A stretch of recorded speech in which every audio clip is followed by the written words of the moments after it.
Hey, McCluck, you ready to watch Oppenheimer? Truth be told, Gigi, I've decided to pass on that movie. What? Why? Whitewashing. Hit it. You can't just say whitewashing. That's not an answer. We're gonna need more than that. It's pretty simple, really. I came across a thread written by Elisa Lynn Valdez, who's done a lot of research on the subject. Who is she? She's a journalist and novelist, and she says she's been trying to sell a movie on this subject based on a whistleblower named Lloyd Di Martinez for the last 20 years. And what did she find out? This all started with a quote from the New York Times Review, which states that Oppenheimer served as director of a clandestine weapons lab built in a near-desolate stretch of Los Alamos in New Mexico. Now, Alessa took objection to that, saying that it was inhabited by Hispanos. They were given less than 24 hours to leave, their farms bulldozed. Many of those families had been in the same land for centuries. The Oppenheimer's crew literally shot all their livestock through the head and bulldozed them. People fled on foot with nowhere to go. Land rich, money poor. Their land seized by the government. Weren't the people compensated for their land? It's not easy to find information about this side of the story, but I did learn that the government compensation, which did exist, was woefully inadequate. Some were offered a mere 25 cents an acre. Others were offered $1,700 for their entire property when the owners had just paid $1,900 to get a well in. A granddaughter seemed to recall the government offering $7 an acre for her grandparents' property, but it seems they never actually paid them. People had to leave, taking with them anything that wasn't bolted down. That's quite shocking. Alessa continues. She said all of the Hispano men who were displaced by the labs were later hired to work with beryllium. The white men got protective gear, the Hispano men did not. The Hispano men all died of berylliosis.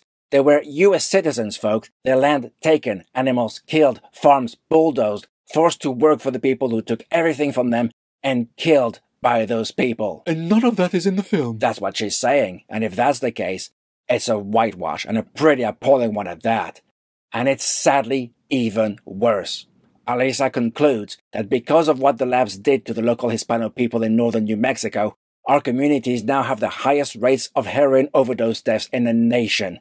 The generational trauma and forced poverty is outrageous. We need the real stories of Oppenheimer to be told. I can see why that would put you off. It's as upsetting as when I realized the mighty Saturn V rockets that were sent to the moon were refined and perfected by a man who developed his knowledge bombing England during the Second World War with the V-1 and V-2 rockets. Oh yeah, I heard about that. Operation Paperclip, was it not? That's the one.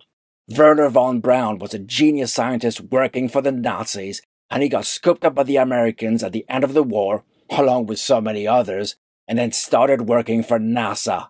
Talk about not benefiting from war, eh? You want to hear another pretty appalling fact about another supposedly great scientific achievement? Lay it on me, Doc. When the Voyager probe was sent into space, it had on board a golden disc. Yeah, I knew that. That record contains a spoken greeting by the then Secretary-General of the United Nations, Kurt Waldheim. The one who was later also President of Austria? The very same. He was Secretary-General from 1972 to 81, and President of Austria from 86 to 92. But in 87, his involvement in war crimes during World War II were revealed. Earth sent out a probe into space with a Nazi greeting potential aliens? Oh, maybe that explains why they've chosen not to respond. Great iridescent egg. The atom bomb destroying the lives of Americans, Nazis at NASA working for the UN, and greeting aliens. What an absolute mess. Well, feel free to express yourself in the comments, and I'll give you the answer you deserve. So, Abaddon, are you still planning on going to the movies? I sure am. What are you going to see? Need you ask? I'm a Barbie girl in a Barbie world. Life in plastic, it is fantastic. You can brush my hair, undress me anywhere. Imagination, life is your creation. Coco, Barbie, cat and Barbie. I'm a blonde bimbo girl in a fantasy world. Dress me up, make me tight, I'm your dolly. A la mole, rock and roll, call a mango set bang.